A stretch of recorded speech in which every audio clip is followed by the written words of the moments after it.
There's a common belief that small, isolated changes don't make a real impact on our lives.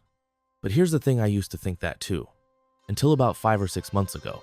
I can't pinpoint the exact moment, but it wasn't that long ago, yet it wasn't yesterday either. I made a simple decision to adjust my behavior, something that I now recognize as a habit, and if I'm not mistaken, the title of this video has something to do with habits, right? This one shift didn't just improve my life, it completely transformed it. I'm genuinely happier because of it. And the reason I'm making this video isn't just to share a personal story. It's because this habit is incredibly easy to adopt, and the changes you'll experience happen almost instantly.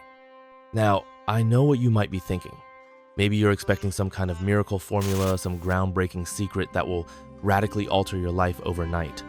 But that's not what this is about. In fact, the reality is much simpler. Simpler, yet powerful. And that's why I want to walk you through it. I want you to really understand why this works, why it makes such a difference, and how you can start applying it right now. If this is your first time here, let me quickly introduce myself. We keep things real on this channel. I talk to you the same way I talk to my sister, my fiance Raphael, or any of my closest friends. So get comfortable, grab a coffee, and let's dive in. And while we're at it, if you find this kind of conversation valuable, make sure you subscribe. This channel is all about personal and professional growth. And if you're watching this, chances are that's something you care about too. But let's get back to this habit. I don't want to keep you in suspense. And no, I'm not telling you to stay until the end of the video just so I can reveal some grand secret at the last minute. That's not the point. The reason I want you to watch the whole thing is that I need to lay out the reasoning behind it, step by step, so you can truly understand and benefit from it. Otherwise, it's just another piece of advice that you hear and forget. Recently, I came across a phrase that struck me deeply. And if you have any background in medicine, you're probably already familiar with it. If you hear hoofbeats, think of horses, not zebras. It means that the simplest explanation is usually the correct one. This, along with another phrase, never attribute to malice what can be explained by incompetence, completely changed my outlook. These two ideas reshaped how I interpret situations, and they might just do the same for you. As humans, our minds are wired to fill in the blanks, and we do so with an incredible level of creativity. The problem is, we don't always use that creativity in a way that serves us. Let me give you a real-life example, something that happened with Rafa. For those who don't know, and honestly, I don't think I've ever mentioned this on YouTube before, only on Instagram, so if you follow me there, you probably already know Rafa does jiu-jitsu. A while ago, he went to training as usual.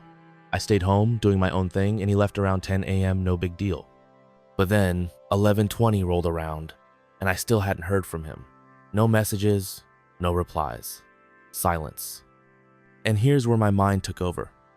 The first thought that hit me, that's it. He got choked out during training, passed out, and now he's in the hospital. No one wants to call me because they don't know how to break the news.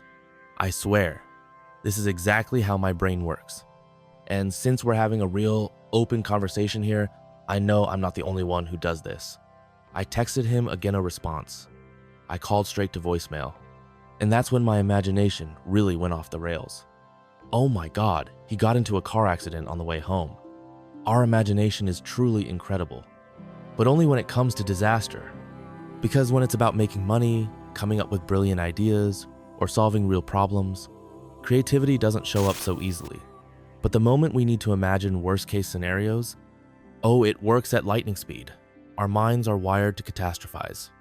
In an instant, we go from, that's strange, to he's cheating on me, he's dead, or he crashed the car. It's almost automatic. Now, maybe you're watching this and thinking, wow, I don't relate to this at all. You sound crazy. But stay with me, because the second lesson in all of this is even more powerful than the first. We all have this ridiculous tendency, it's part of being human, but just because it's natural doesn't mean we have to accept it. The key is to fight back against it and choose a different response. Instead of letting our imagination run wild with fear, we have to train it to focus on the most logical explanation. So, let's think about this rationally.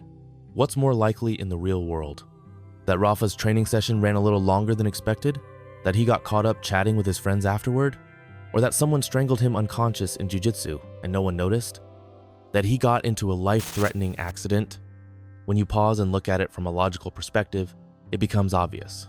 Okay, I'm overreacting. Let's calm down. This shift in thinking isn't automatic, it takes effort. And make no mistake, This is a muscle you have to train. Our default mode is to assume the worst. That's it, aliens have landed, the rapture happened, Jesus came and took him but left me behind. But when you start to practice seeing things through a more rational, measured lens, you gain control over your thoughts. And that's where the real transformation begins. But here's the thing, this is something you have to practice. And practicing means making an intentional effort. It won't feel natural at first. Your instinct will fight against it. But you have to push through. So let's go back to what happened. Rafa finally got home and I asked, "Babe, what happened?" And he just said, "Oh, I was just chatting with the guys after training. The conversation was really good." I looked at him and said, "Babe, I was already imagining the worst. I thought someone had taken you away in a van." And we both burst out laughing. Now, in this case, the outcome was funny. But think about how often in life we create these wild scenarios that don't end in laughter, they end in fight, stress, or unnecessary suffering. Imagine you're in a relationship, but don't live with your partner. One Saturday morning, you send a message, and hours pass without a reply. What's your immediate thought? That's it, he's with someone else. You work yourself up, start overanalyzing everything, and by the time he finally responds, you're already mad at him for something that only existed in your head. And this kind of thinking doesn't just ruin relationships, it seeps into other areas of life too. Let's say you're creating content for social media. You notice that someone from your job has shared your story. What's the first thought that pops into your head? Oh no, they must be making fun of me.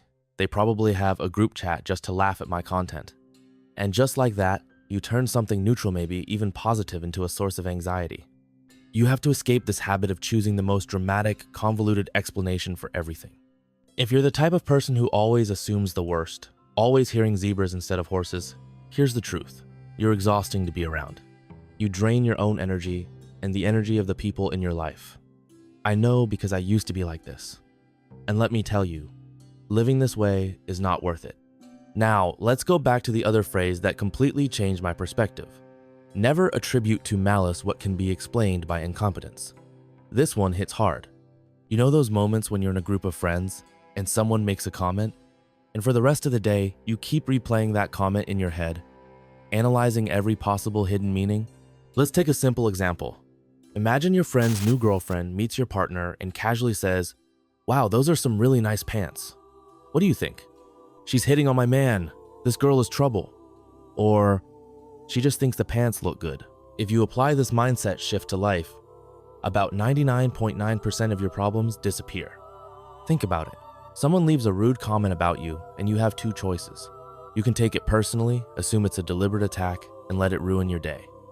Or you can think, maybe this person is just having a bad day. Maybe they don't even realize how they sound. You don't have to carry every offhand remark like a personal insult. Most of the time, people aren't out to get you. They're just caught up in their own struggles, their own moods, and their own shortcomings. At the end of the day, this is a daily practice. It won't happen overnight, and your first instinct will still be to assume the worst. But the more you shift your perspective, the freer you become. You start realizing that so many of the conflicts, anxieties, and frustrations you used to hold on to were completely unnecessary. And that's when you reach a new level of emotional maturity. You become what I like to call a person who is truly at peace with themselves. Someone who doesn't get rattled by every little thing, who doesn't waste energy on imaginary battles. So here's the rule. If there's a way to interpret something as ignorance rather than malice, choose ignorance. And if you hear the sound of hooves, don't think of an elephant. Think of a horse. That's the real game changer.